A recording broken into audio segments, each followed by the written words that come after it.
Coastal Kannada ವೀಕ್ಷಿಸುತ್ತಿರುವ ಎಲ್ಲ ಸ್ನೇಹಿತರಿಗೂ ನಮಸ್ಕಾರ. ಕೋಸ್ಟಲ್ ಕನ್ನಡದ ಮತ್ತೊಂದು ವಿಡಿಯೋಗೆ ಸ್ವಾಗತ. ಇವತ್ತಿನ ವಿಡಿಯೋದಲ್ಲಿ ನಾವು ನಿಮಗೆ ಥಗ್ ಲೈಫ್ ಸಿನಿಮಾ ಕರ್ನಾಟಕದಲ್ಲಿ ಬಿಡುಗಡೆಯಾಗುತ್ತಾ ಅನ್ನುವ ವಿಚಾರದ ಬಗ್ಗೆ ಒಂದಿಷ್ಟು ಮಾಹಿತಿ, ಒಂದಿಷ್ಟು ಅಪ್ಡೇಟ್ಸ್ ಗಳನ್ನ ನಿಮ್ಮ ಮುಂದೆ ನಾವು ಪ್ರಸ್ತುತಪಡಿಸ್ತಾ ಇದ್ದೀವಿ.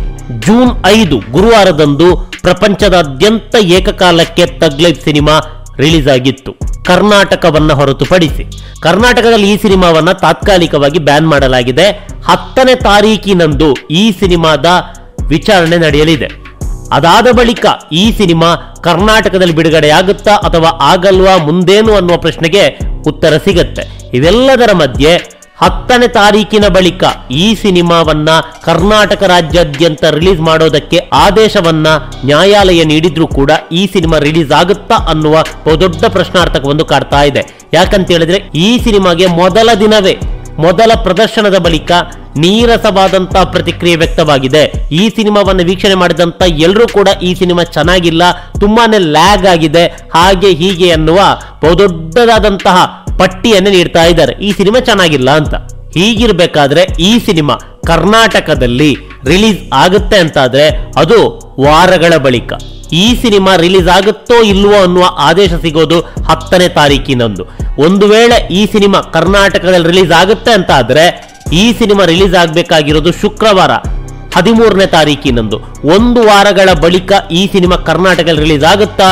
ಪ್ರಶ್ನಾರ್ಥಕ. ಯಾಕಂತ ಹೇಳಿದ್ರೆ ಈಗಾಗಲೇ ಈ ಸಿನಿಮಾಗೆ ನೆಗೆಟಿವ್ ವಿಮರ್ಶೆ ಸಿಕ್ಕಿರೋದ್ರಿಂದಾಗಿ ಈ ಸಿನಿಮಾಗೆ ನಿನ್ನೆ ಮಧ್ಯಾಹ್ನದ ಬಳಿಕ ಪ್ರೇಕ್ಷಕರ ಕೊರತೆ ದೇಶದಾದ್ಯಂತ ಇರೋದ್ರಿಂದಾಗಿ ಕರ್ನಾಟಕದಲ್ಲಿ ಈ ಸಿನಿಮಾವನ್ನ ರಿಲೀಸ್ ಮಾಡೋದಕ್ಕೆ ವಿತರಕರು ಮುಂದೆ ಬರ್ತಾರಾ? ಹಾಗೆ ಈ ಸಿನಿಮಾವನ್ನ ವಿತರಕರಲ್ಲಿ ಚಿತ್ರಮಂದಿರದವರು ದುಡ್ಡು ಕೊಟ್ಟು ಪಡ್ಕೋತಾರ?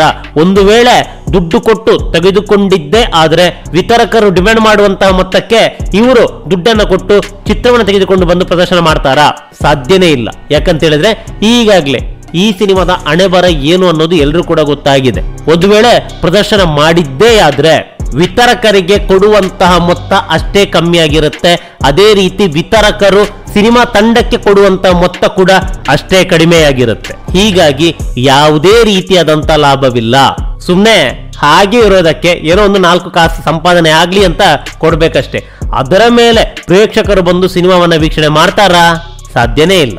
ಒಂದು ವೇಳೆ ಈ ಸಿನಿಮಾ ಕರ್ನಾಟಕದಲ್ಲಿ ತಾತ್ಕಾಲಿಕವಾಗಿ ಬ್ಯಾನ್ ಆಗಿಲ್ಲ ಅಂತ ಆಗ್ತಿದ್ರೆ ಈಗಾಗಲೇ ಕರ್ನಾಟಕದಲ್ಲಿ ಅದೆಷ್ಟೋ ಚಿತ್ರಮಂದಿರಗಳು ಬೀಗ ಹಾಕಿಕೊಂಡಿದೆ, ಮತ್ತೊಂದಿಷ್ಟು ಚಿತ್ರಮಂದಿರಗಳು ತಾತ್ಕಾಲಿಕ ಬೀಗವನ್ನ ಹಾಕೊಂಡಿದೆ. ಒಳ್ಳೆ ಸಿನಿಮಾ ಬಂದ್ರೆ ಪ್ರದರ್ಶನ ಮಾಡೋಣ ಅಂತ ಅದೆಷ್ಟೋ ಚಿತ್ರಮಂದಿರದ ಮಾಲೀಕರು ತಾತ್ಕಾಲಿಕವಾಗಿ ಚಿತ್ರಮಂದಿರಕ್ಕೆ ಬೀಗ ಹಾಕಿದ್ದಾರೆ.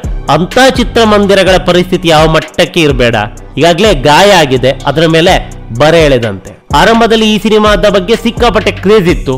ಆ ಸಂದರ್ಭದಲ್ಲಿ ಚಿತ್ರಮಂದಿರದವರು ಕೂಡ ಅದೆಷ್ಟೋ ಕೊಟ್ಟು ಸಿನಿಮಾವನ್ನ ಪ್ರದರ್ಶನ ಮಾಡೋದಕ್ಕೆ ಮುಂದೆ ಬರ್ತಾ ಇದ್ರು. ಒಂದು ವೇಳೆ ಇದಕ್ಕೆ ಬ್ಯಾನ್ ನ ಬಿಸಿ ಇಲ್ಲದೆ ಸಿನಿಮಾ ರಿಲೀಸ್ ಆಗ್ತಾ ಇದ್ರೆ ಆ ಕಡೆ ಕೊಟ್ಟ ದುಡ್ಡು ಇಲ್ಲ, ಈ ಕಡೆ ಪ್ರೇಕ್ಷಕರು ಇಲ್ಲ, ಲಾಸಿನ ಮೇಲೆ ಲಾಸು. ಇನ್ನೊಂದೆರಡು ವರ್ಷ ಚಿತ್ರಮಂದಿರವನ್ನ ನಡೆಸಬೇಕು ಅಂತ ಇದ್ದಂತಹ ಚಿತ್ರಮಂದಿರದ ಮಾಲೀಕರು ಈ ಸಿನಿಮಾದ ಬಳಿಕನೇ ಚಿತ್ರಮಂದಿರಕ್ಕೆ ಬೀಗ ಹಾಕ್ಬೇಕಾಗಿತ್ತು ಶಾಶ್ವತವಾಗಿ.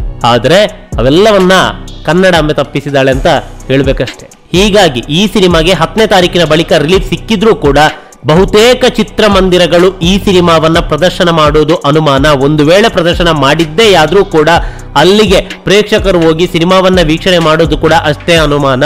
ಅಭಿಮಾನಿಗಳು ಈ ಸಿನಿಮಾವನ್ನ ವೀಕ್ಷಣೆ ಮಾಡಬಹುದೇನೋ, ಮಿಕ್ಕುಳಿದ ಸಾಮಾನ್ಯ ಪ್ರೇಕ್ಷಕರು ಚಿತ್ರಮಂದಿರಕ್ಕೆ ಬಂದು ಸಿನಿಮಾವನ್ನ ವೀಕ್ಷಣೆ ಮಾಡೋದು ಸಾಧ್ಯನೇ ಇಲ್ಲ. ಯಾಕಂತ ಹೇಳಿದ್ರೆ ಈಗಾಗಲೇ ಈ ಸಿನಿಮಾದ ಬಗ್ಗೆ ನೆಗೆಟಿವ್ ರಿಪೋರ್ಟ್, ಮತ್ತೊಂದು ಕಡೆಯಲ್ಲಿ ಪೈರಸಿ, ಅದು ಇದು ಅಂತ ಹೇಳಿ ಕಮಲ್ ಹಾಸನೇ ಬಂದು HD ಪ್ರಿಂಟ್ ನಲ್ಲಿ ಈ ಸಿನಿಮಾವನ್ನ ಕೊಟ್ಟರು ಕೂಡ ಸಿನಿಮಾವನ್ನ ವೀಕ್ಷಣೆ ಮಾಡೋರು ತುಂಬಾನೇ ಕಡಿಮೆ. ನಮಸ್ಕಾರ.